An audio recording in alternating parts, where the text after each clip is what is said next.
Sarina, gutom na. Ano ba kasi yun? Nagigip pa kasi ako ng tubig eh.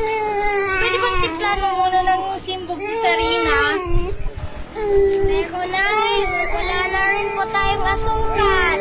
Bigat.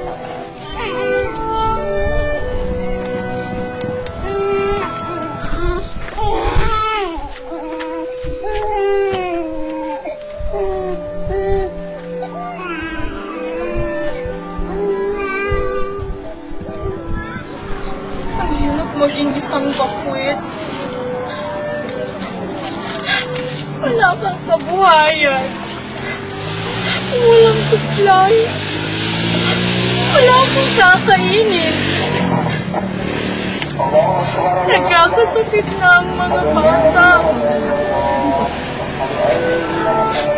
Ang dami na rin namamatay na bata't matatanda. Kailan po matatapos ang kaguluhan ito?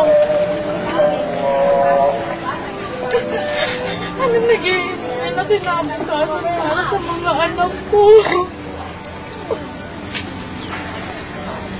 Sa giyera, walang panalo. Bagkus, ang lahat ay talo. Suportahan natin ang usaping pangkapayapaan sa pagitan ng gobyerno ng Pilipinas at ng Moro Islamic Liberation Front.